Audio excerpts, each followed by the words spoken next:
आज की इस क्लास में सभी भक्तों का स्वागत है। अभी हम कीर्तन से स्टार्ट करेंगे। जय राधा माधव कुंज बिहारी, जय राधा माधव कुंज बिहारी, जय गोपीजन वल्लभ गिरिवर धारी, जय गोपीजन वल्लभ गिरिवर धारी, यशोदानंदन व्रज जनरंजन, यशोदानंदन व्रज जनरंजन, यमुना तीरा वनचारी, यमुना तीरा वनचारी, जय राधा माधव कुंज बिहारी, जय राधा माधव कुंज बिहारी, हरे कृष्णा कृष्णा कृष्णा हरे हरे, हरे राम राम राम हरे हरे, हरे कृष्णा कृष्णा कृष्णा हरे हरे, हरे राम राम राम हरे हरे, हरे कृष्णा कृष्णा कृष्णा हरे हरे, हरे राम राम राम हरे हरे, हरे कृष्णा कृष्णा कृष्णा हरे हरे, हरे राम राम राम हरे हरे, हरे कृष्णा कृष्णा कृष्णा हरे हरे, हरे राम राम राम हरे हरे, हरे कृष्णा कृष्णा कृष्णा हरे हरे, हरे राम राम राम हरे हरे, हरे कृष्णा कृष्णा कृष्णा हरे हरे, हरे राम राम राम हरे हरे, जय राधा माधव राधे, जय राधा गोविंद राधे, जय गौरनताय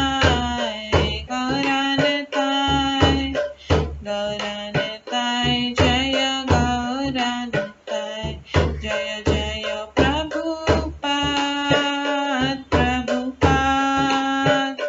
प्रभुपाद जय जय प्रभुपाद, जय जय गुरुदेव जय जय गुरुदेव, नित्य गौर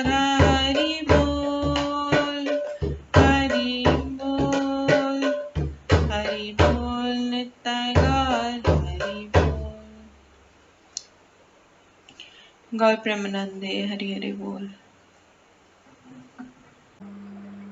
हरे कृष्णा। आज की इस क्लास में सभी भक्तों का स्वागत है। अभी मंगलाचरण से स्टार्ट करेंगे। ॐ अज्ञानतिमिरन्धस्य ज्ञानाञ्जनशलाकया चक्षुरुन्मिलितं येन तस्मै श्रीगुरुवे नमः। श्रीचैतन्यमनोभीष्टं स्थापितं येन भूतले स्वयं रूप कदा मह्यं ददाति स्वपदान्तिकम्।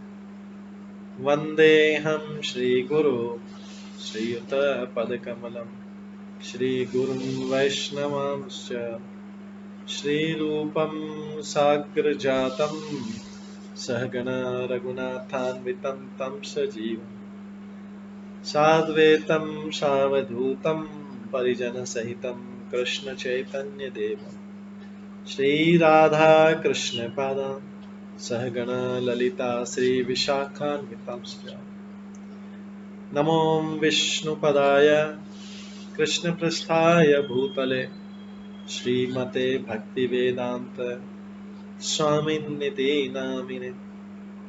नमस्ते सरस्वती देवे गौरवाणी प्रचारिणे निर्विशेष शून्यवादी पाश्चात्य देशातारिणे वाञ्छाकल्पतरुभ्यश्च कृपा सिन्धुभ्येव च पतितानां पावनेभ्यो वैष्णवेभ्यो नमो नमः। जय श्री कृष्ण चैतन्य प्रभु नित्यानंद श्री अद्वैत गदाधर शिवासादि गौर भक्तवृंद। हरे कृष्णा कृष्णा कृष्णा हरे हरे हरे राम राम राम हरे हरे। ओम नमो भगवते वासुदेवाय। ओम नमो भगवते वासुदेवाय। ओम नमो भगवते वासुदेवाय। नारायणं नमस्कृत्य नरं चैव नरोत्तमं देवीं सरस्वतीं व्यासं ततो जयमुदीरये। नष्टप्रायेषु भद्रेषु नित्यं भागवत सेवया भगवते उत्तम श्लोके भक्तिर्भवति नैष्ठिकी। कृष्णाय वासुदेवाय देवकी नंदनाय च नन्दगोपकुमाराय गोविन्दाय नमो नमः। सर्ववेदान्तसारमे श्रीभागवतम् इष्यते तद्रसामृतात् नान्यत्र स्याद्रति क्वचित्। आराध्यो भगवान् ब्रजेश तनयस्तनुधाम वृन्दावन रम्या काचिदुपासना व्रजवधूवर्गेण या कल्पिता। श्रीमद्भागवतं प्रमाणम् अम्लं प्रेमकुमार्थमः श्रीचैतन्य महाप्रभुमतम् इदं तत्रादरो न परम्। मूकं करोति वाचालं पङ्गुलङ्घयते गिरिं यत्कृपातमहं वन्दे परमानन्दमाधवम्। हरे कृष्णा।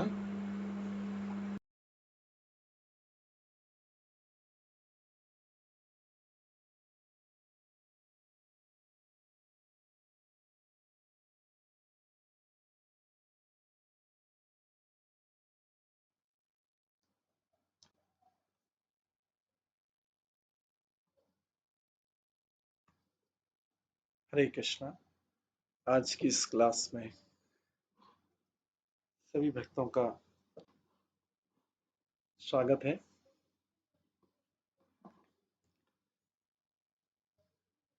कल हम श्रवण कर रहे थे श्रीमद् भागवतम के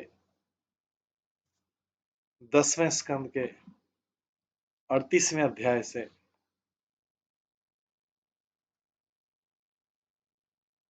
जिसमें अक्रूर जो है कृष्ण बलराम को लेने के लिए वृंदावन आते हैं, मथुरा से वृंदावन आते हैं।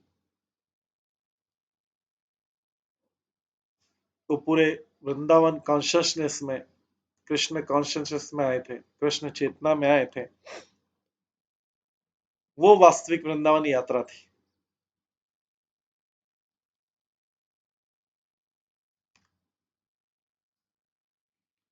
वो वास्तविक वृंदावन यात्रा थी।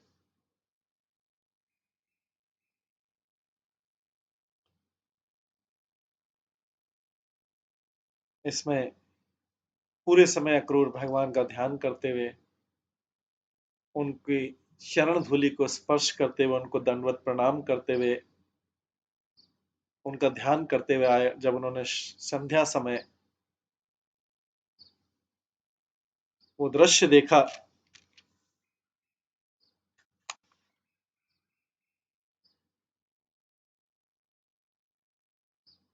जिसमें भगवान के चरण चिन्ह थे, और रथ से नीचे कूद पड़े और चरण चिन्हों पर चीख कर लौटने लगे, और यह तो मेरे प्रभु के चरण की धूल। तो समस्त जीवनधारियों का जीवन लक्ष्य यही आनंद है। वास्तव में समस्त जीवधारियों का जीवन लक्ष्य यही आनंद है। कौन सा आनंद है? कृष्ण के साथ अपने संपर्क से आनंदित हो जाना।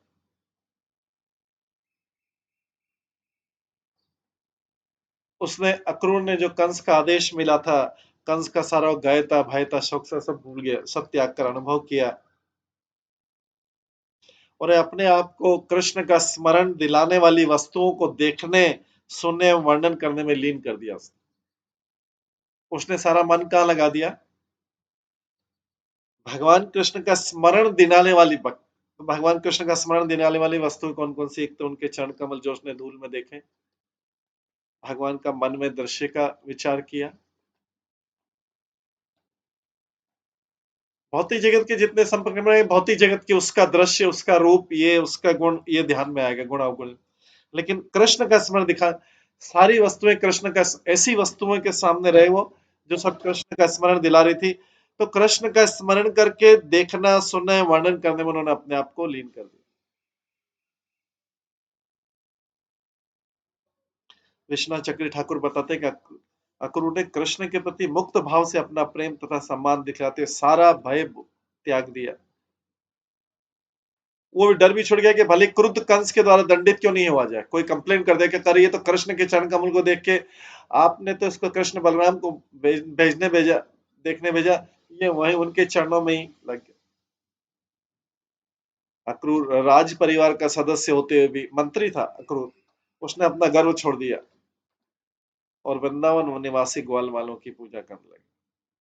उन्होंने अपने घर, पत्नी तथा परिवार के लिए शोक करना छोड़ दिया जो कंस के कारण संकट में थे। क्योंकि अक्रूर तो जो है इधर आ गया था।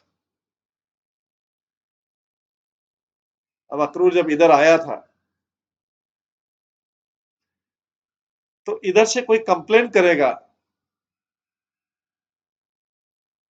इधर से कोई शिकायत करेगा कि अरे अक्रूर तो वहां पे लोट लगा रहा था, क्या आपने उनको कृष्ण बलराम को लाने में जब वहां पर लोट लगा रहा था, उसके कारण उसके घर, पत्नी तथा परिवार को कष्ट देगा, ये उसको भय। तो अक्रूर ने वो शोक भी छोड़ दिया, ठीक है जो कुछ भी होगा।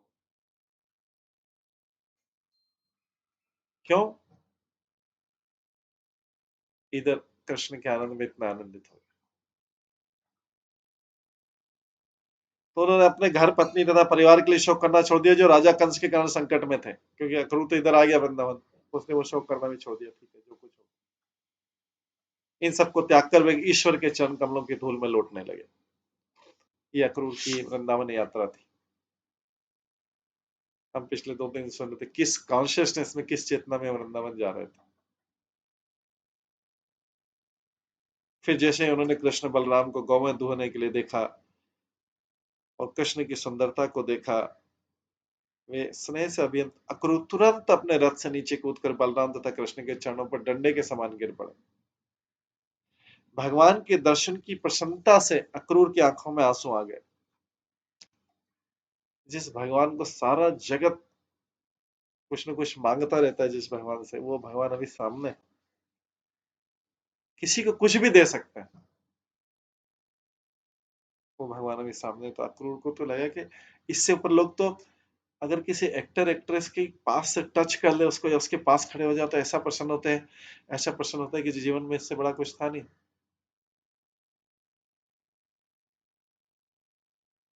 एक खाली एक, वो भी इंडिया का किसी सिटी का एक एक्टर एक्ट्रेस के पास खड़े होकर उसको अगर कर ले तो, और बोलते मैंने उसको पास से खड़े देखा, मैंने पास से, मैं एकदम पास में था, अभी टच भी नहीं किया। और यहाँ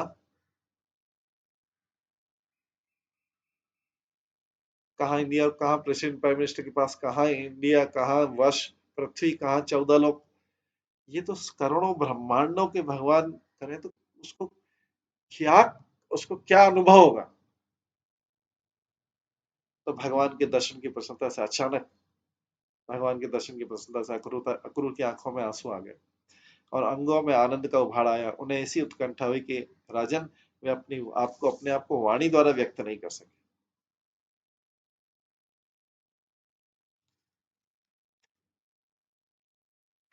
भगवान कृष्ण ने भी उन्हें रथ से अंकित अपने हाथ से निकट खींचा और उनका आलिंगन को गले लगा लिया। इस प्रकार से और फिर बलराम जी को घर लाए। बलराम जी ने उन्हें बैठने के लिए श्रेष्ठ आसन दिया और शास्त्र उचित विधि से उनके पांव पखारे और आदरपूर्वक मधु मिश्रित दूध दिया। ये स्पेशली इसमें आ रहा है, मधु मिश्रित हनी वाला दूध दिया उनको, वेलकम।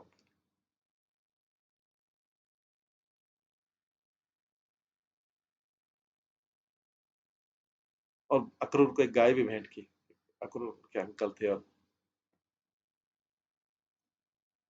उनके थकान दूर करने के लिए उनके पाँव पाँव दबाए। चाचा लगते हैं अक्रूर उनके, कृष्ण बलराम के पाँव दबाए, परम आदर श्रद्धा के साथ उत्तम स्वादों से युक्त और उचित विधि से पकाया भोजन खिलाया। इसमें सब एक एक शब्द इंपॉर्टेंट, उत्तम स्वादों से युक्त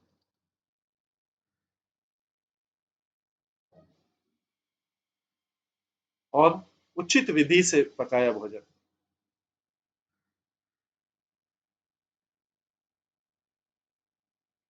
होटल्स में भी वैरायटी मिलता है लेकिन पता नहीं उचित विधि से या नहीं, और पता नहीं स्वादी, लेकिन वैरायटीज को।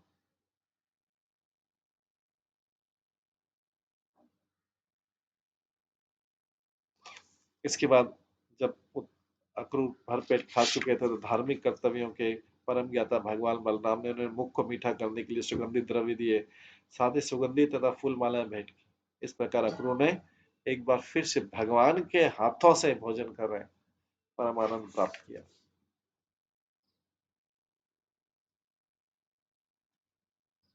इसके बाद हालचाल पूछा।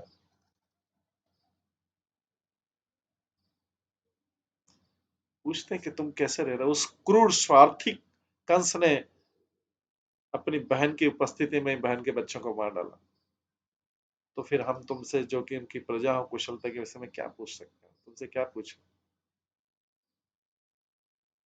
पूछताछ के इन सत्य तथा मधुर वचनों से, फिर से यहाँ पे लिखा सत्य तथा मधुर वचनों से, नंद महाराज द्वारा सम्मानित होकर अक्रूर अपनी यात्रा की थकान भूल गए।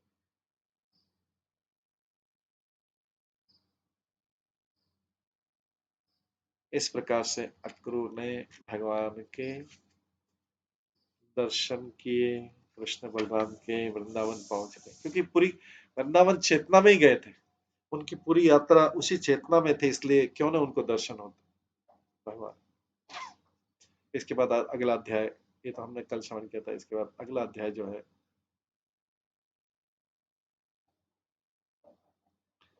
39, इसी 10वें स्कंद का 39वां अध्याय, अक्रूर द्वादर्शन, इस अध्याय का नाम है।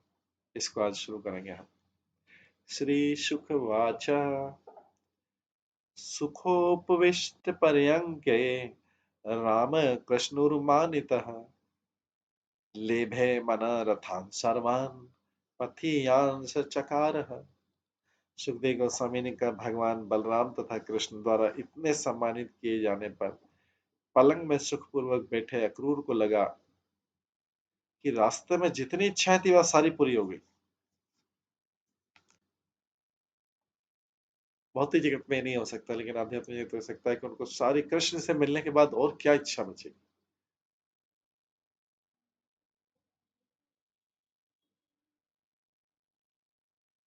भगवान बलराम तथा भगवान कृष्ण द्वारा इतना अधिक सम्मानित किए जाने पर पलंग पे सुखपूर्वक बैठे अक्रूर को लगा कि उन्होंने रास्ते में जितनी इच्छाएं की थी वे सभी पूरी हो गई।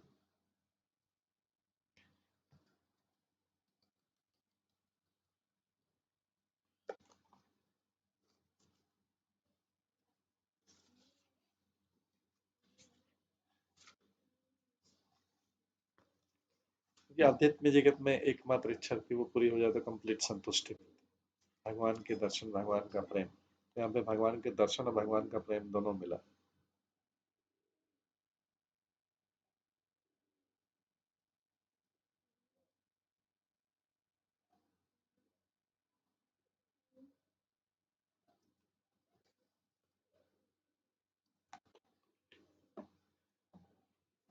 किम लब किम अमल अलभ्यम भगवती प्रसन्ने श्रीनिकेतने तत् किम अलभ्य भगवती प्रसन्ने श्रीनिकेतने तथापि तत्परा राजन नहीं वांछन्ति किंचन। बहुत इंपॉर्टेंट श्लोक है। सुखदेव गोस्वामी बोलते हैं, परीक्षित महाराज को समझाते हैं, उनको सुना रहे हैं, हे राजन, जिसने लक्ष्मी के आश्रय पूर्ण पुरुषोत्तम भगवान को संतुष्ट कर लिया, भला उसके लिए क्या अलभ्य है, वो क्या प्राप्त नहीं कर सकता।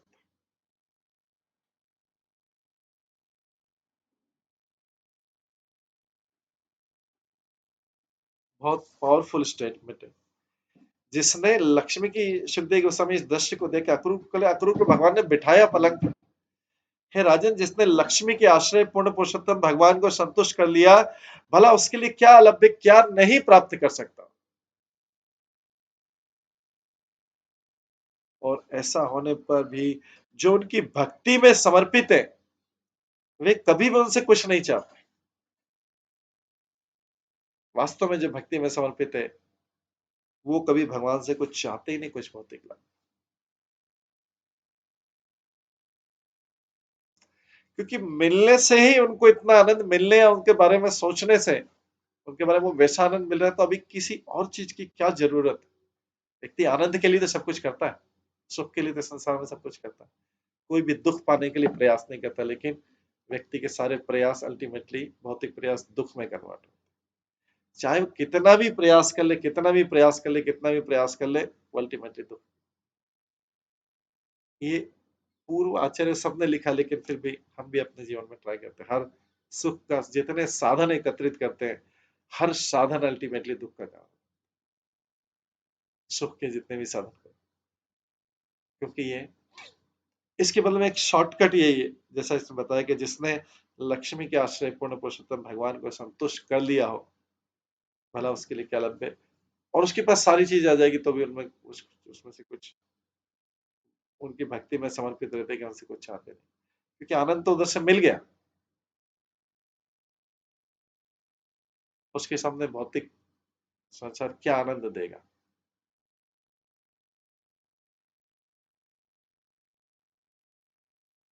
ये ये जो है सुखदेव गोस्वामी परीक्षित महाराज को इसमें से ये अपना वचन बता रहा।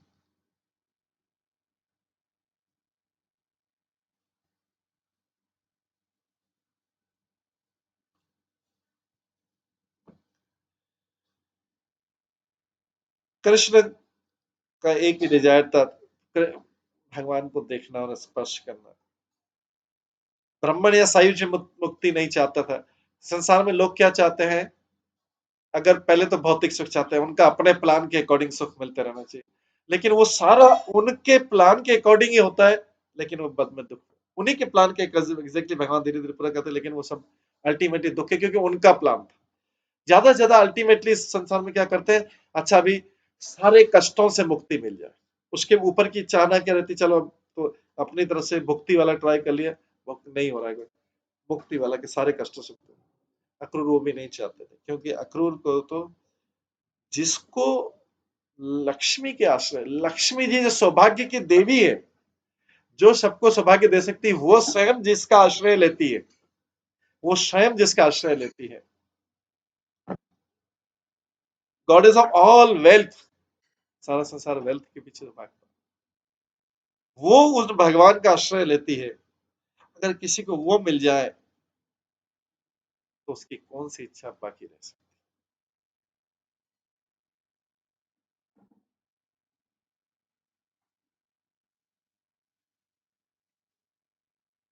लेकिन व्यक्ति रात दिन श्रम करके, कुछ हजार कुछ लाख रात दिन श्रम करके, वो जो लक्ष्मी जी के सामने कुछ फ्रैक्शन फ्रैक्शन फ्रैक्शन, वो भी इसलिए कि उसके बदले में फिर कुछ कुछ लेगा, वो उस सुख के पीछे रात दिन परिश्रम करता। तीसरे श्लोक में बोला जा रहा है, सायंतनाशनम कृत्वा भगवान देवकी सुतः सुरास्तु वृत्तम कंसस्य प्रपच्छन्य चिकित्सतम। शाम के भोजन के बाद देवकी पुत्र भगवान कृष्ण ने अक्रूर से पूछा, अब उसके हालचाल पर, कंस अपने प्रिय संबंधियों तथा मित्रों के साथ कैसा बर्ताव कर रहा है और वो क्या करने की योजना बना रहा है। भगवान ऐसे मजाक में पूछ रहे हैं कि उसकी क्या योजना है। जीव की योजना है कि अपनी रहती, भगवान की योजना अलग रहती। कंस ने कैसा प्लान बताया था, मैं ऐसा करूंगा, उनको बुलाऊंगा, धनु देखिए सारा झूठा प्लान, किस बहाने बुलाएंगे, पूरा झूठ का, जिसका फाउंडेशन ही झूठ। धनु यज्ञ के बहाने बुलाऊंगा, खुद ही बोल रहा है, धनु यज्ञ के बहाने बुलाऊंगा, आगे कोलिया पीठ हाथी को खड़ा कर दूंगा जब एंटर करेंगे, वो उनको मार देंगे, कोई चल देगा, नहीं हुआ तो चारों ने मुस्टिक मेरे पहलवान है, वो मार देंगे, नहीं तो मैं तो हूं इसे मारने वाला, इस प्रकार मैं उनको मार दूंगा। ये पूरा प्लान अक्रूर के साथ पिछले अध्याय में शेयर कर रहा है, एक एक डिटेल। इसके बाद उसके पश्चात मनुष्य का प्लान देखिए, जीव का प्लान, मैं इसके बाद ये करूंगा, इसके बाद ये करूंगा, इसके बाद ये करूंगा, इसके बाद ये करूंगा। भगवान उस प्लान को एक लात मारते हैं, बोलते हैं मैं ये प्लान ये है तुम्हारे लिए, मैंने अभी बताओ क्या करोगे, किसके बाद। देखते हैं अपने संबंधियों से भी शेयर करता है, ये करता है, वो अक्रूर के संबंधी थे, अभी देखना मैं इसके बाद ये करूंगा, फिर इसके बाद ये करूंगा, फिर इसके बाद ये करूंगा, मैं देखते रहना, तो देखते जाना। कंस ही कर रहा है, उसने ही किया। उसके बाद बोलता है कि मैं अपने, उसके बाद जब मैं कृष्ण बलराम को मार दूंगा, तो सारे ब्रजवासी तो उनके दुख में वैसे ही, क्योंकि ब्रजवासी की सारी आसक्ति किसमें, तो निश्चित जिससे आसक्ति व्यक्ति, उसके कारण दुखी होता है, तो यहाँ पे, लेकिन यहाँ तो भगवान की आसक्ति ब्रजवासी में, कृष्ण बलराम,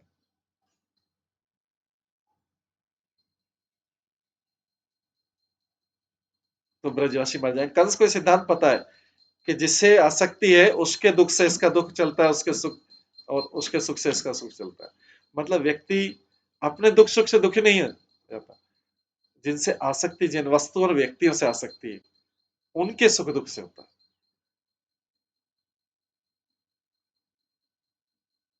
व्यक्ति के अपने सुख दुख नहीं होते,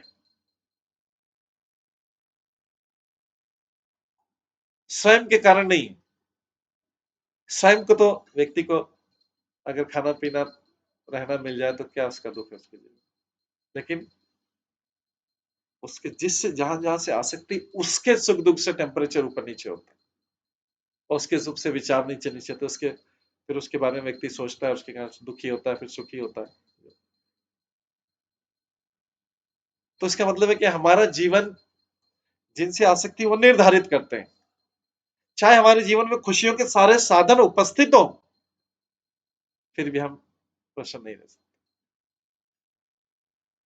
क्योंकि यही भौतिक जगत की आसक्ति जो हमें ऊपर नीचे करती है। व्यक्ति सारे साधन एकत्रित कर ले तो भी नहीं सुख पा सकता, नहीं पा सकता। उसको अगर उसको अच्छा खाना मिल जाए, अच्छा रहना मिल जाए, अच्छा मिल जाए, तो भी वो सुखी नहीं रह सकता, गारंटीड है, क्योंकि भौतिक जगत की आसक्ति उसको सुखी नहीं रहने देगी, माया उसको सुखी नहीं रहने देगी। ये भौतिक जगत का नियम है।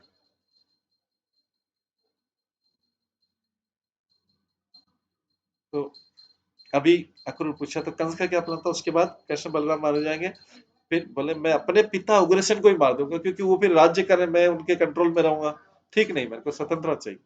उनके कंट्रोल में रहेगा। अपने पिता उग्रसेन का भी कंट्रोल उनको कंट्रोल था उनके लिए। कंस बोल रहा है उसके मार दूंगा। फिर मैं क्या करूंगा उसके बाद में मैं अपने जो जरासंध और दूसरे मेरे राजा जो जो मेरी लाइकिंग के राजा है, मतलब दुष्ट राजा हैं, उनके साथ मिलकर बाकी राजाओं को मार दूंगा जो कृष्ण के फेवर में थे, विष्णु के फेवर। और इस तरह मैं उसमें शब्द आता है, पृथ्वी पर निष्कंटक बिना किसी कांटे के राज्य करूंगा।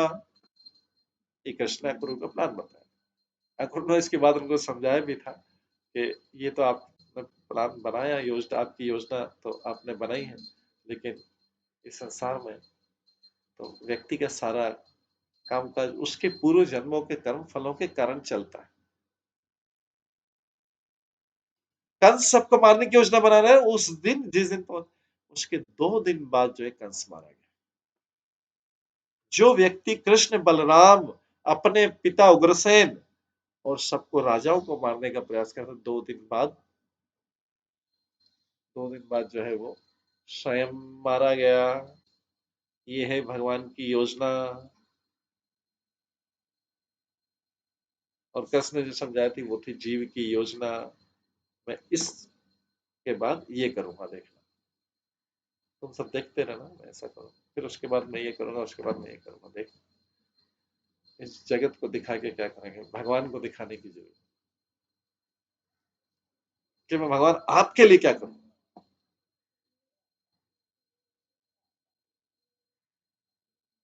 भगवान के लिए तो कुछ करने की, भगवान के लिए तो भगवान का नाम श्रवण कीर्तन कीजिए, और वो प्रसन्न हो गए तो सारा और किसी को प्रसन्न करने की जरूरत नहीं।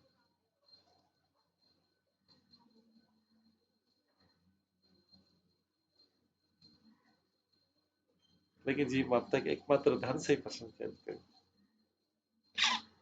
तो मित्रों के साथ कैसा व्यवहार करे, वो क्या योजना बना रहे, ऐसे कृष्ण ने पूछा। कैसे पूछ रहे हैं? श्री भगवान वाच, भगवान अभी पूछ रहे।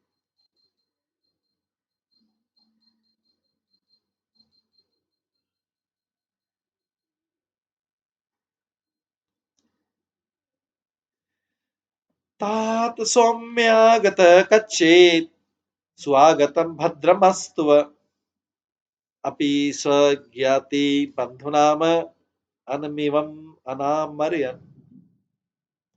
भगवान पूछते हैं कृष्ण अर्जुन से, हे भद्र पुरुष, जेंटलमैन, प्रिय चाचा अक्रूर, यहाँ की आपकी यात्रा सुखद तो रही? आपकी वृंदावन की यात्रा सुखद तो रही? आपका कल्याण हो। हमारे शुभ चिंतक मित्र तथा हमारे निकट और दूर के संबंधी सुखी और स्वस्थ हैं, जो हमारी वेल विशिंग सोचते हैं वास्तव में।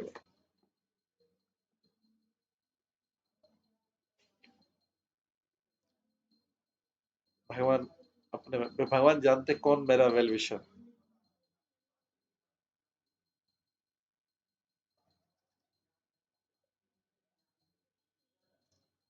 हमारे शुभ चिंतक मित्र तथा हमारे निकट दूर के संबंधी सुखी तथा स्वस्थ।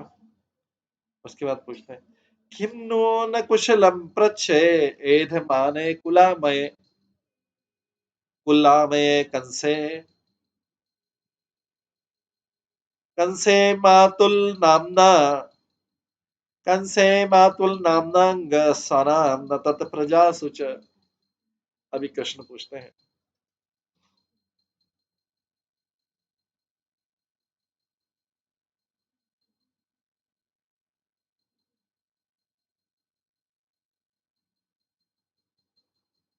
यहाँ पे इससे ऊपर वाले श्लोक में विश्वनाथ चकित ठाकुर लिखते हैं, स्व शब्द यूज किया गया। स्वज्ञाति बंधु स्व इंडिकेट्स, स्व वास्तव में शब्द क्या होता है? स्वजन लोग समझते हैं relative friend, well wishing friends and relatives, जो हमारा हमेशा हमारे कल्याण के बारे में सोचते हैं। इसमें कोई शोषण, भौतिक शोषण नहीं,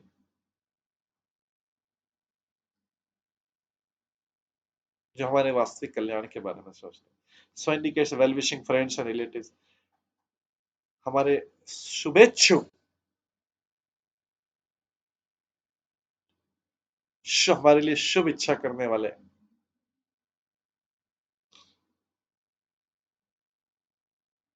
द वर्ड ज्ञान, इसमें जो ज्ञान है उसका मतलब है जनन, जनान, स्व जनान लिखा। स्व मतलब वेल विशर, जो नहीं चाहते कि हमें किसी प्रकार का कष्ट हो। और जनान मतलब relatives belonging to 7 future and past generation of fathers and mothers family. जनान 7 पीढ़ी।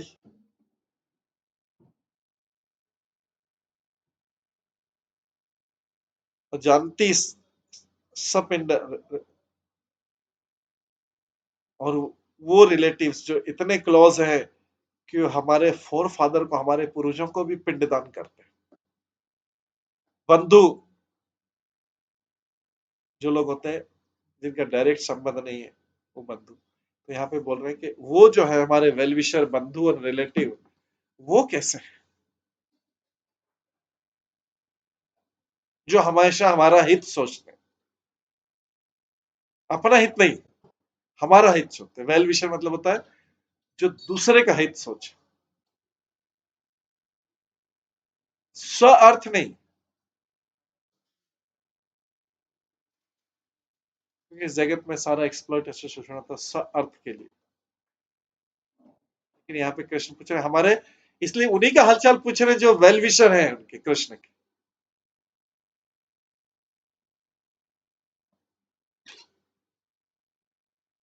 कृष्ण यहाँ पे नहीं पूछ रहे कि हमारे संबंधी भाई बंधु कैसे हैं। कृष्ण के हर एक शब्दों में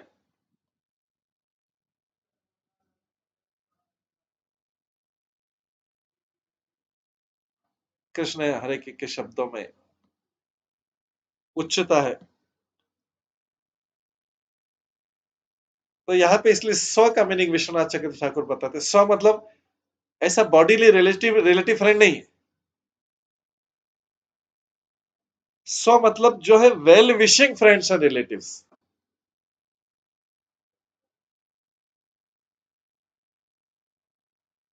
नहीं तो स्वजन नहीं है। जो संसार में केवल शोषण करते हैं, चाहे ब्लड रिलेशनशिप हो नहीं हो, जैसा वो रिलेटिव फ्रेंड्स कैसे हो सकते। इसलिए विश्वास स्व indicates well wishing friends and relative.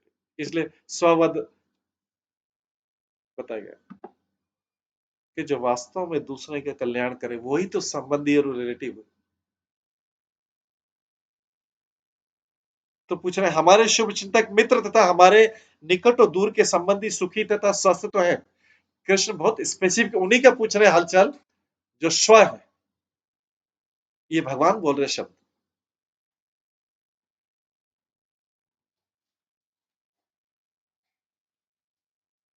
देखिए भगवान के शब्दों में कितना मीनिंग है पूरा।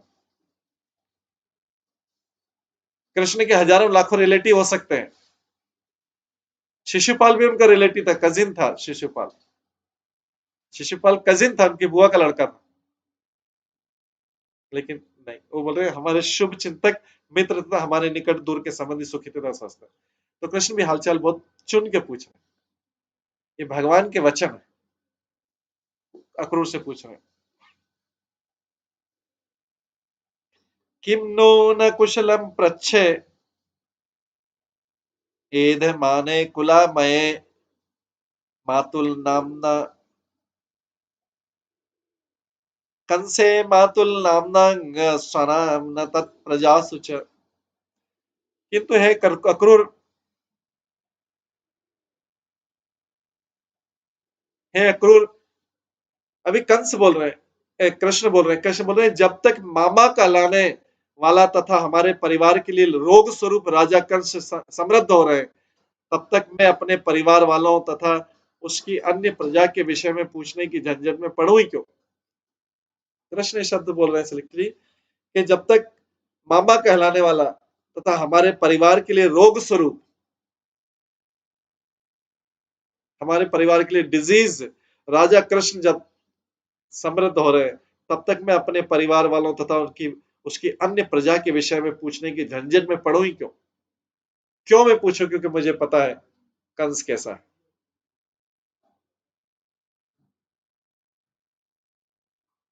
मुझे पता है कंस कैसा है, तो मैं क्या पूछूं अपने परिवार का हालत।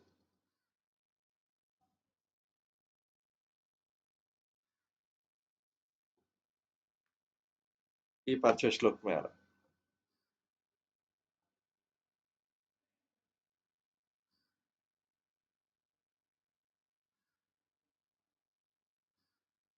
जब मेरा maternal uncle is still alive, Vishwanath Chakraborty Krishna की लैंग्वेज को बोल, मैं क्या हालचाल पूछ।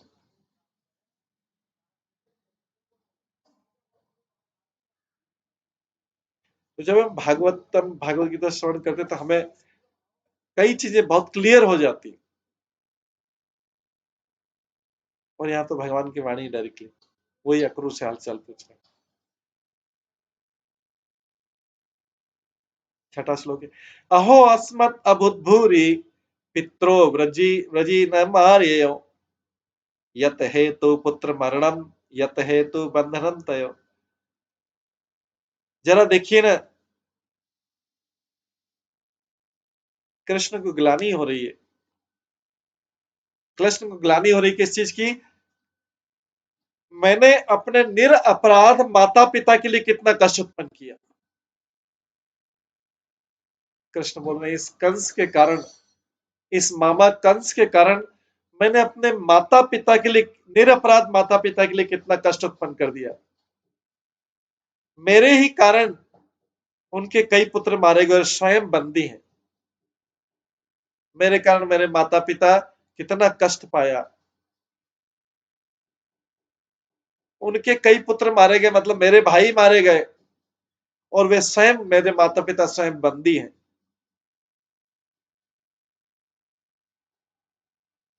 कृष्ण अक्रूर से ये, हालांकि कृष्ण तो भगवान है, लेकिन अभी तो ये यहाँ पे इस रूप में आए हैं, तो इसलिए अपने उनको करके मेरे निरपराध माता पिता कितना कष्ट किया, उत्पन्न किया मैंने।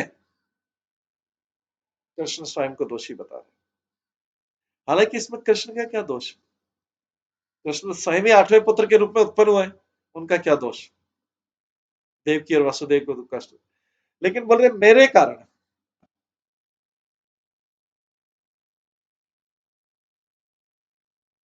ये देखिए, जिस चीज का दोष अपने ऊपर नहीं लेना चाहिए उसके लिए कृष्ण दोष ले रहे।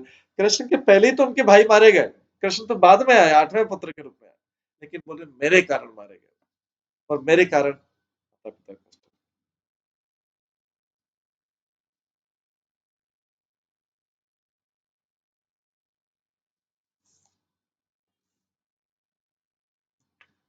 कृष्ण इस प्रकार के वाक्य, चुने हुए वाक्य जो डायरेक्टली हृदय में प्रवेश करते हैं, हर पीछे के मीनिंगफुल है, वो पूरा अपने ऊपर दोष ले। कहीं से कहीं तक दूर तक उनका कोई रिलेशन तो बहुत बाद में आया,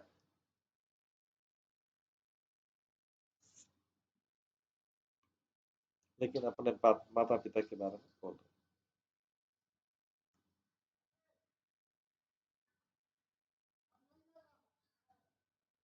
कृष्ण स्वयं भी अपने, इस लीला में कृष्ण स्वयं भी अपने माता पिता को बंधन से मुक्त नहीं करा पा रहे। ऐसा नहीं कि वो भगवान के रूप में लीला नहीं कर रहे।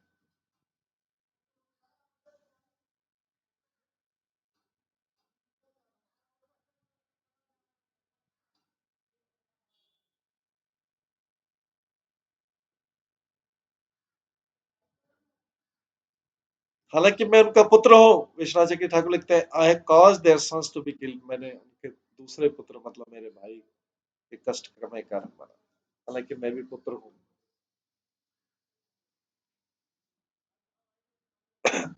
ऐसा इस संसार में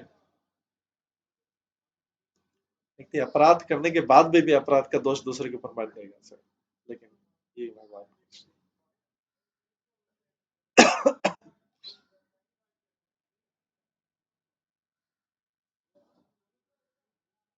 आगे बोलते हैं, दिष्ट्याद्य दर्शनम स्वानाम मय्य व स्वयं कांक्षितम संचातम वर्ण्यतामातात तवागमन कारणम। फिर अक्रूर को बोलते प्रिय स्वजन, तो फिर स्व शब्द का सब मीनिंग फिर वही आता है। स्व मतलब जो हमारा वेलविशर है, जो हमारे कल्याण के लिए, हमारे आनंद के लिए सोचता है, वो वेल विशर। तो सबसे बड़े वेल विशर कौन है? भगवान है। भगवान चाहे हमें कितने भी कष्ट दे दें, लेकिन वो वेल विशर के रूप में ही कष्ट देते हैं। कितना भी सुख दे दें, वेल विशर के रूप में ही देते हैं।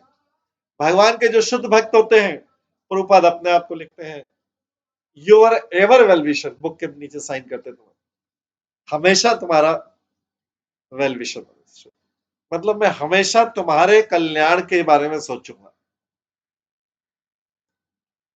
मैं तुम्हारा शोषण करने के बारे में नहीं सोचूंगा,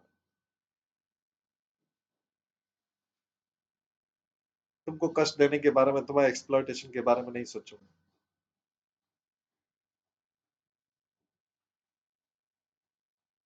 तो इसलिए भगवान के भक्त जो है हमेशा वेल विशर होते हैं। तो फिर भगवान वेल विशर है, तो जीव पूछता है कि क्यों कष्ट क्यों दे रहा फिर आप, अगर मेरे वेल विशर तो मेरे को कष्ट क्यों सुख क्यों? भगवान बोलते हैं कि भाई मैं तुमको सुख दे दूंगा, अल्टीमेटली भौतिक जगत का सुख थोड़े टाइम में दुख में, वही सुख वो तुमको दुख में कन्वर्ट हो जाएगा, सेम सुख जिसकी तुम काम।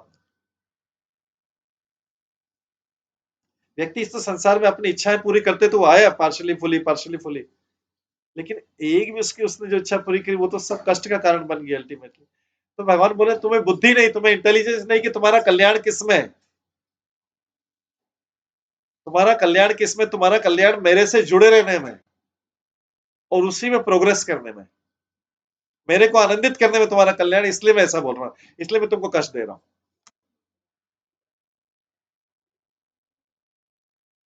प्रभुपाद ने जब अपने सारे शिष्यों को ऑस्टेरिटी करवाई, सब कुछ करवाया, तो प्रभुपाद का ऐसा नहीं था कि कुछ प्रभुपाद कोई अपना इस्कॉन का धन बचाना चाह रहे थे, शिष्य का प्रभुपाद चाह रहे थे कि यही तुम्हारे लिए कल्याण का। जब उनके शिष्य सुबह उठने का, स्नान कराने का और फिर जप कराने का, फिर इतने ही घंटे ये सब, वो बोले थे कि मैं तुमको बाकी कष्टों से बचा रहा हूं, इस भौतिक जगत कष्टों से। तभी तो शिष्य सारे आनंदित, आज वही शिष्य प्रचार कर रहे हैं और प्रभुपाद की महिमा गाते हैं। देखा जाए तो मठ दी तो उन्होंने बहुत कष्ट दिया, उनको सुबह सुबह 3 बजे उठा दिया, फिर ये उनको स्नान करने का, फिर जप करो, फिर भागवतम सुनो, फिर ये सेवा करो, फिर वो सेवा करो, फिर वो सेवा करो। अपेरेंटली बाहर से लगता है पूरा कष्ट ही कष्ट दिया, बाहर से तो ऐसा ही लगा अपेरेंटली, लेकिन अभी वो फिर प्रभुपाद के गुण क्यों गाते हैं? अभी तो प्रभुपाद तो सामने तो नहीं है,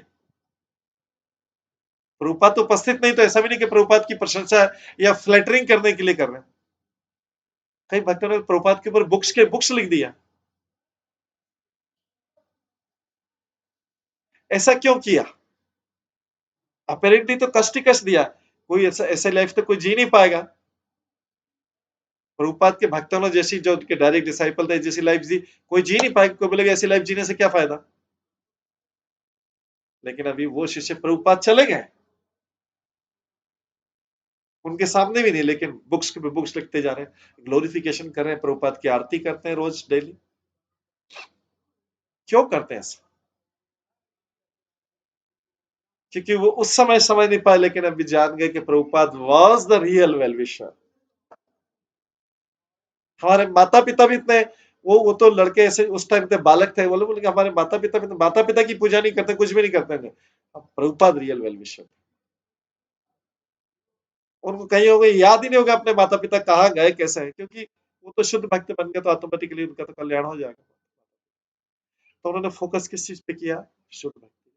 वो अपने कई पीढ़ियों का उद्धार कर चुके हैं, बिना चिंता किए, बिना उनके बारे में चिंता की,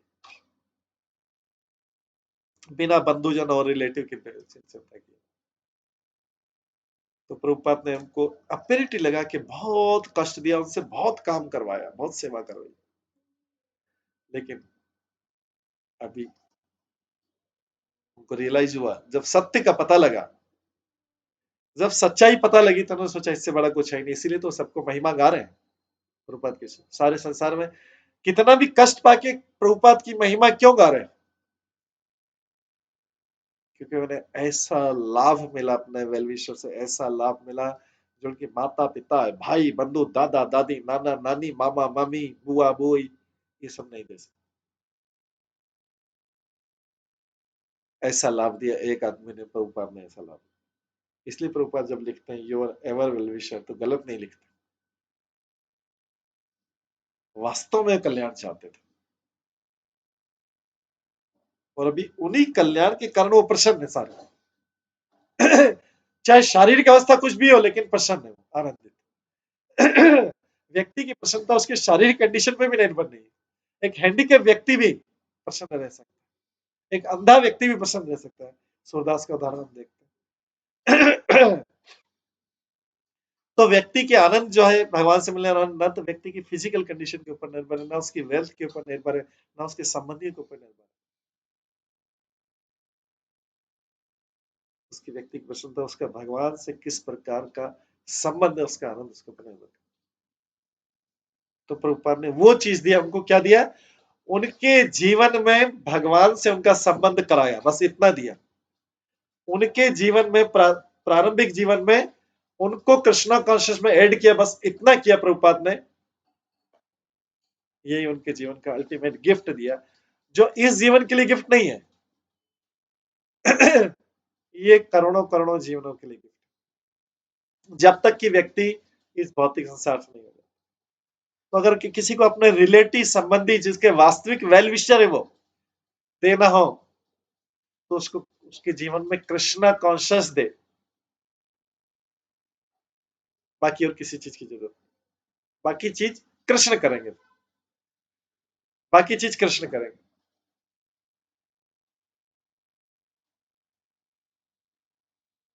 कोई अगर गिफ्ट, सबसे बड़ा गिफ्ट दे सकता है किसी को,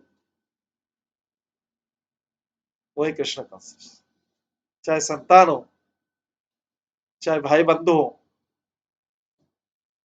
माता पिता हो, इससे बड़ा गिफ्ट नहीं।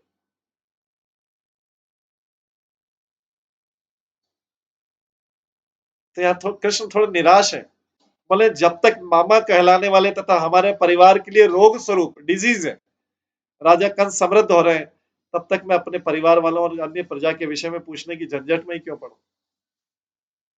मेरे को पता है उनकी क्या हालत हो रही है। क्यों? कंस जैसा मामा है।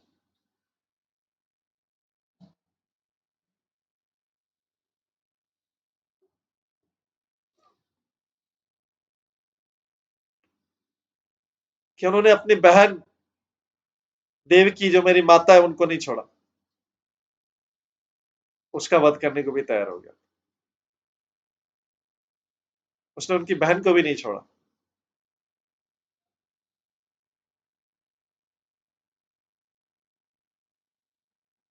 केवल मात्र अपने स्वार्थ के लिए।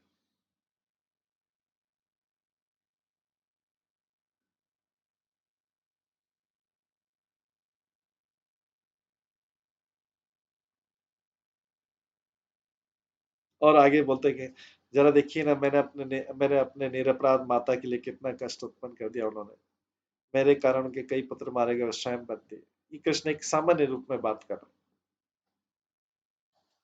और आगे के जो श्लोक हमने पढ़ा, हे प्रिय स्वजन, स्वजन मतलब वही समझना, स्वजन जो वेलविशर है प्रिय स्वजन, सौभाग्यवश आपको देखने की हमारी इच्छा आज पूरी हुई है। सदैव चाचा, कृपया करके बताइए कि आप आए क्यों हैं। आप पूछ रहे हैं आपके आने का प्रयोजन क्या है, क्यों आए। कृष्ण को तो सब कुछ पता है, लेकिन पूछ रहे हैं आपके है सदैव चाचा। सदैव चाचा मतलब सबके ऊपर दया करने वाले, irrespective of friend, relative, blood relationship, सदैव चाचा। तो इसलिए भगवान के भक्त जो होते हैं सदैव होते हैं, मतलब सबके ऊपर दया करो। दया करने में क्या है? सबके जीवन में कृष्ण कॉन्शियसनेस लाना, यही उनकी दया, वास्तविक दया।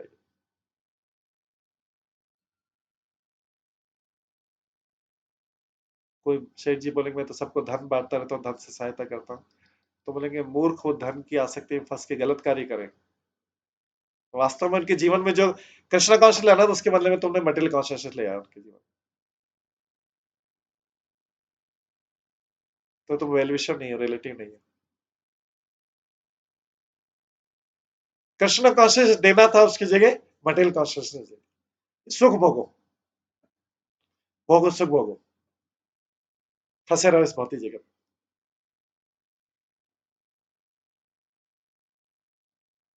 और पतन करो।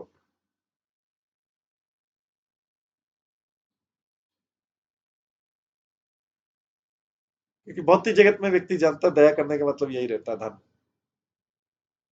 इसलिए सेठ जी भिखारी को बताते थे, धन धन और रोटी ने सब्जी दे दी, ये कर दिया था। मूर्खों को रोटी सब्जी खा के भी क्या करेंगे वो? जो चीज देना थी वो दी नहीं। इसलिए इस काम में भी जब दया की जाती है तो कृष्ण प्रसाद दिया जाता है, हरे कृष्णा बोलने के लिए प्रेरित किया जाता है और कृष्ण प्रसाद दिया जाता है, बस।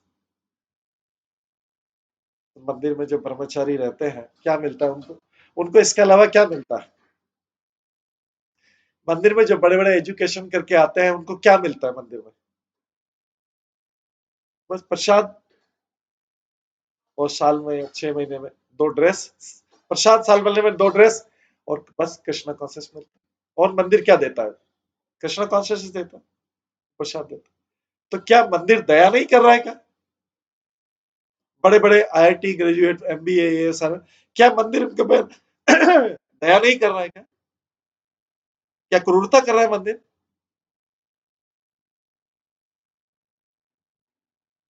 क्या मंदिर का मैनेजमेंट दया कर रहा है? 3 टाइम का भोजन देता है, कई बार 2 ही टाइम होता है क्योंकि कुछ फास्टिंग या होता है तो 3 टाइम में केवल भोजन देता है, साल में 2 कपड़े देता है। तो फिर मंदिर तो बहुत क्रूरता कर रहा है उस हिसाब से, अगर ऐसा भौतिक एंगल से सोचा जाए तो मंदिर तो बहुत क्रूरता कर रहा है। कहाँ करोड़ों कमा सकते थे IIT के स्टूडेंट्स, और कहाँ MBA का करोड़ों करोड़ों कमा सकते थे, बड़े बड़े CEOs बन सकते थे। तो मंदिर तो बहुत एक्सप्लॉइटेशन कर रहा है, इसका मतलब मंदिर का मैनेजमेंट टेम्पल में। जब भौतिक चेतना वाला व्यक्ति ये सोचेगा, अरे क्या एक्सप्लॉइटेशन है, ऐसे बस खाली 3 टाइम का खाना और 2 कपड़े साल भर में। लेकिन वास्तव में मंदिर उनका दया कर, मंदिर मतलब जो भी टेम्पल में तो उनको बस सदैव, जैसे अक्रूर को यहाँ पे बोले सदैव कर रहा है, ये असली दया कर रहा है, असली दया कर रहा है। भौतिक रूप से बहुत आश्चर्य होता है, भौतिक रूप से क्या सोचेगा व्यक्ति, शोषण कर रहा है, लेकिन मंदिर सोचा दया कर, भगवान से दया। यही उनके ऊपर दया कि कृष्ण कॉन्शियस बन के आदमी उसी में चीज में प्रसन्न रहेंगे। वही बड़े होंगे तो वो बोलेंगे ये हमारी प्रसन्नता का कारण यही कि जो हमने इतने ऑस्टेरिटी में रहे, हमारे ये हमारी प्रसन्नता, इसी ने हमें प्रसन्न किया। नहीं तो हम भौतिक चीजों में आसक्त हो जाते, फंस जाते। तो वास्तव में दया क्या है ये भी समझना जरूरी है। इसके ऊपर अगर दया करना तो क्या करना चाहिए? वास्तविक दया यही है, उसके जीवन में कृष्ण कॉन्शियसनेस इंट्रोड्यूस करना, बाकी उसको सब भगवान संभाल लेंगे। और संभाला ही आज तक, गरीब से गरीब लोगों को भी संभाला है भगवान, धनी से धनी को भी संभाला।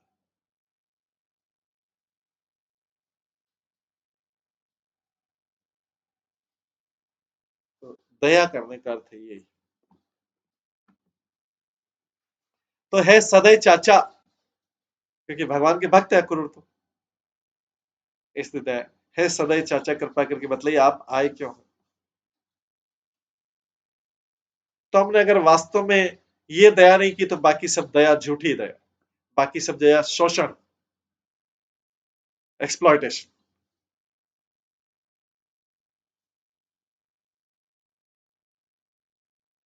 क्योंकि हर संबंध से कुछ ना कुछ रस मिलता है, इसका मतलब हम अपने रस के लिए करें। लेकिन अगर वही संबंध को हम भगवान में कन्वर्ट करते हैं तो भगवान को रस मिलना चाहिए ना। हमने रस लिया उस संबंध से, मतलब हमने एक्सप्लॉयटेशन किया, भगवान को दे दिया और रस दया की, जीव के ऊपर दया।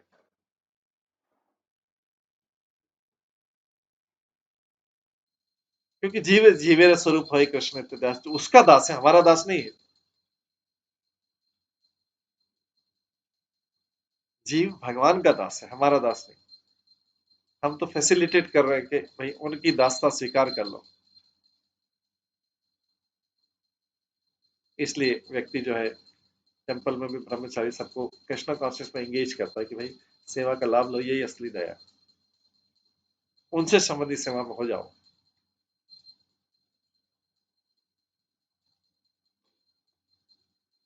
आके सुखदेव गोस्वामी बोलते हैं, अभी कृष्ण ने बोला, भगवान ने ऐसा कुछ शब्दों में ही सारा चीज पूछते, सब क्लियर कर। इसके बाद आगे, पृष्ठो भगवता सर्वम वर्णयाम आस्मादभ वैरांद बंधन यदुषः वसुदेव वदुद्यमम्। सुखदेव गोस्वामी ने कहा, भगवान के पूछे जाने पर मधुवंशी अक्रूर ने सारी परिस्थिति क्या सुनाई, जिसमें यदुओं के प्रति कंस की शत्रुता तथा उसके द्वारा वसुदेव के वध का प्रयास भी सम्मिलित है। कंस तो एनिवेस था, उसकी शत्रुता, उसकी यदुओं के प्रति शत्रुता, जबकि यदुवंश भगवान के भक्त थे। तो अगर कोई सारे लोग भगवान के भक्त तो उसी से शत्रुता हो जाए तो उससे उसका मानसिकता पता लगता है कि यदुवंशी तो भगवान के भक्त थे, यदुवंशी शत्रुता करके क्या करे, क्या पाप कर ले। 2 दिन बाद वही कंस जो है, 2 दिन बाद कंस मारा गया। भगवान के भगवान के भक्तों से शत्रुता, किस बात की शत्रुता?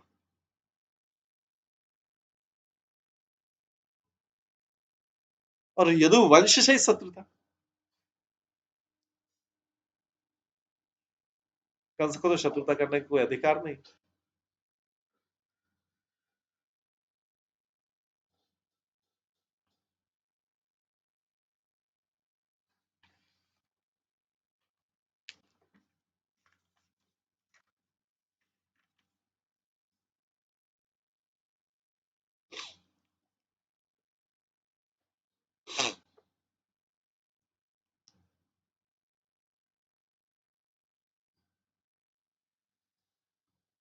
नौवां श्लोक है, यत संदेशो यदर्थवा दूता संप्रेषित स्वयं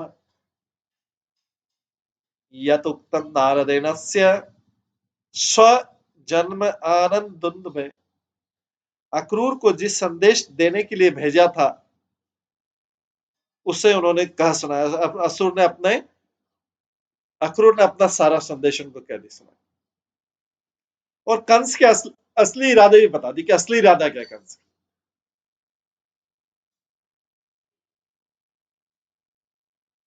यह भी बतला दिया कि नारद ने किस तरह कंस को सूचित किया कि कृष्ण ने वसुदेव के पुत्र के रूप में जन्म लिया। यह भी बता दिया कि नारद मुनि ने जाके कंस को बोला कि जो कृष्ण है देवकी के पुत्र।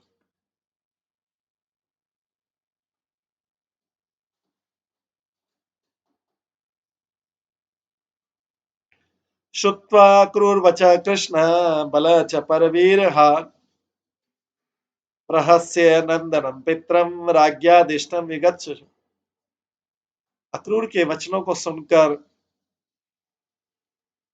वीर प्रतिद्वंदियों का विनाश करने वाले भगवान कृष्ण तथा बलराम हंस पड़े। कंस का प्लान सुन के भगवान हंस पड़े।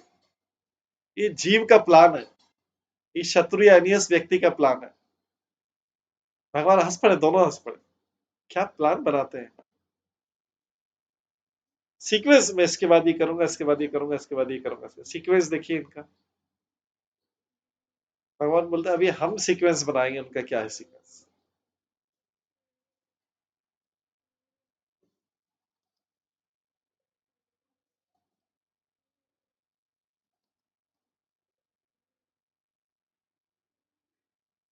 कोरोना से पहले भी लोगों ने अलग अलग प्लान में लंबे लंबे प्लान बनाए, लेकिन कोरोना के बाद फिर बिस्तर बिस्तर से नहीं उठ पा रहे।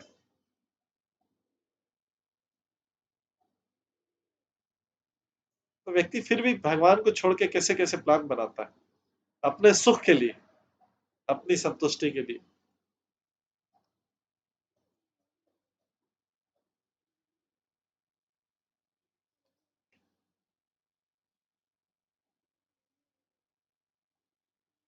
तब उन्होंने अपने पिता नंद महाराज को राजा कंस का आदेश बतलाया। कृष्ण ने सारी बात समझ ली, कृष्ण बलराम ने, लेकिन अपने पिता को क्या बात बताई, केवल कि भाई कंस ने बुलाया है यज्ञ के लिए। क्योंकि नंद महाराज तो सिंपल व्यक्ति हैं, एकदम सरल। ठीक है, कृष्ण ने जो बोला है वही, सरल एकदम व्यक्ति। भगवान तो सबके हृदय की चतुरता को जानते हैं।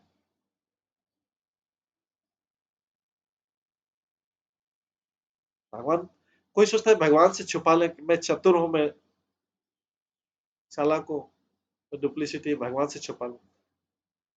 भगवान बोले कि मेरे से कौन छुपा सकता, तो मेरे से छुपा रहे, इसका मतलब तो मेरे को जानते नहीं हो, तो मेरे को मानते ही नहीं हो वास्तव।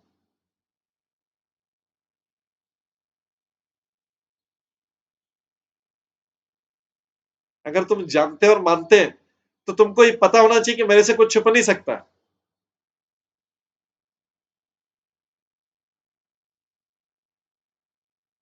अगर हम भगवान से छुपा रहे हैं, हम और हम बाहरी रूप से कर रहे हैं, तो इसका मतलब है कि हमें भगवान के ऊपर अभी है नहीं, भगवान हमारी लाइफ में है नहीं। क्योंकि भगवान होते तो फिर छुपाते, छुप कैसे सकता है कोई भी चीज, कोई भी छल कपट या दृष्टि, कोई भी असत्य कैसे छुप सकता है, कैसे छुप सकता है?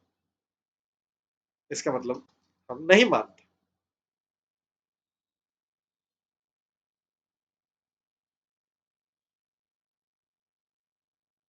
दोनों चीज एक साथ कैसे मानते हैं, तो फिर छुप नहीं सकता। छुप तभी सकता है जब नहीं मानते हो, तो इसका मतलब हमारा भगवान के ऊपर फेथ नहीं, तभी हम छुपा रहे हैं कई चीज।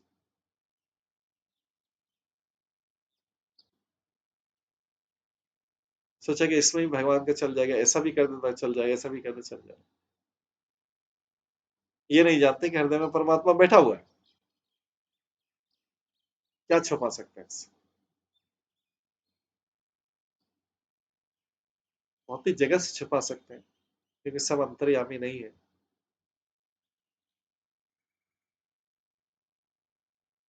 लेकिन भगवान से कैसे छुपा सकते हैं? अलग अलग प्लान जो है भगवान से कैसे छुपा सकते हैं?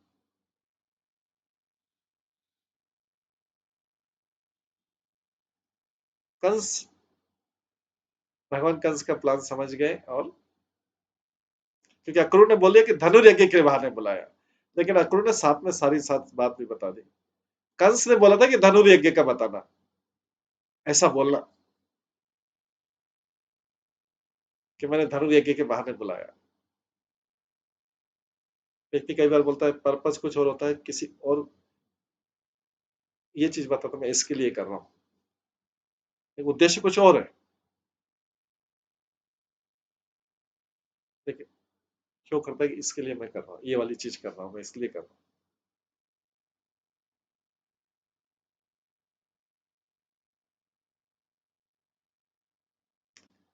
जो भगवान के शुद्ध भक्त होते हैं, गुरु लेवल के व्यक्ति होते हैं, और स्वयं भगवान होते हैं, वो जानते हैं कि हृदय में क्या चल रहा है, जानते हुए भी वो अनजान बने रहते हैं। जब हम किसी भगवान के शुद्ध भक्ति के पास जाएंगे, हम बोलेंगे कुछ और हृदय में कुछ और होगा, तो जानते हैं भगवान के शुद्ध भक्ति जानते हैं।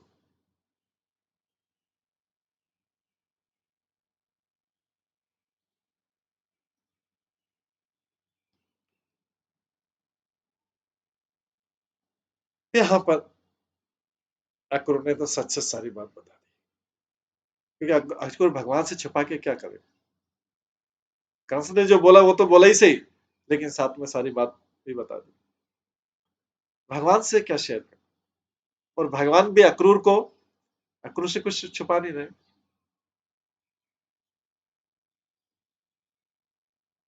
और नंद महाराज को मैसेज दिया, कि संदेश दिया कृष्ण ने कि उन्होंने धनुर्वेद के लिए बुलाया, बाकी सब भगवान देख लेंगे वहां क्या करना।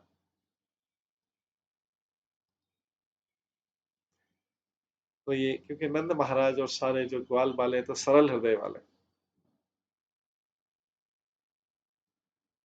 भगवान उनको इस पचड़े में डालेंगे ही नहीं।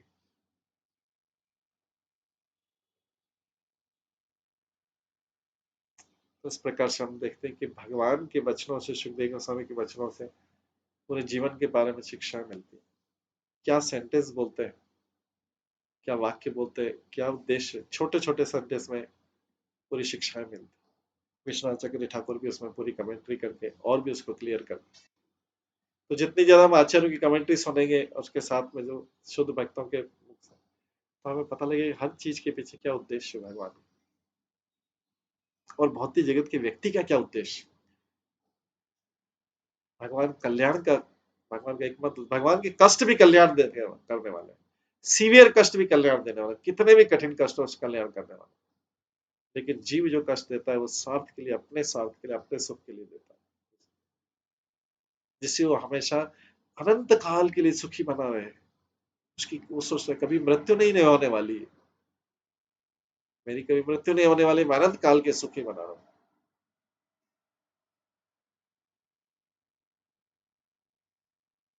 और उसके अलग अलग सुख साधन के सुविधाएं जुटाने के लिए कठोर परिश्रम करता है।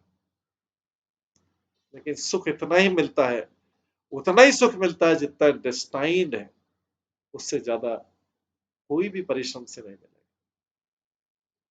किसी भी प्रकार के परिश्रम से नहीं।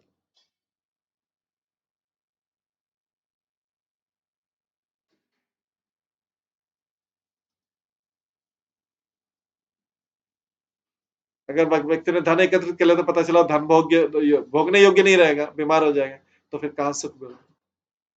वो सोच रहा मैं ये साधन कर लूंगा तो उससे ये सुख हो जाएगा, तो दूसरा साधन, दूसरी चीज में उसको ट्रबल आ जाएगा। क्योंकि अल्टीमेटली अगर डेस्टाइन नहीं है सुख तो नहीं है।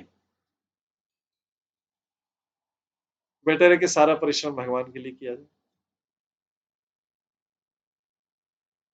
वो डेस्टिनी भी चेंज कर सकते।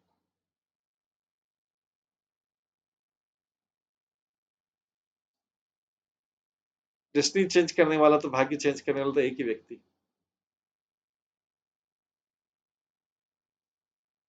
इस प्रकार से कृष्ण और बलराम हंस रहे हैं अपने प्रतिनिधि के, भगवान कृष्ण बलराम विनाश अक्रूर के वचनों को वीर सुनकर, वीर प्रतिनिधियों का विनाश करने वाले भगवान कृष्ण था, बलराम हंस पड़े,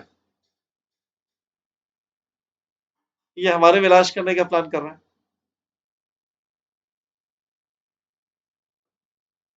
इस प्रकार से ये वचन चल रहे हैं, कृष्ण अक्रूर की वार्तालाप चल रही है। इसके आगे की वार्तालाप को हम कल की क्लास में श्रवण करेंगे। अभी समय हो गया है, इसको हम यहीं पे विराम देते हैं। सभी भक्तों का बहुत बहुत धन्यवाद। सभी भक्तों के लिए एक बार हरे कृष्ण महामंत्र का जप करते हैं। हरे कृष्णा कृष्णा कृष्णा हरे हरे, हरे राम राम राम हरे। श्रीमद् भागवतम महापुराण की जय, श्री प्रभुपाद की जय, श्री विश्वनाथ चक्रवर्ती ठाकुर की जय, सभी आचार्य गणों की जय। हरे कृष्ण।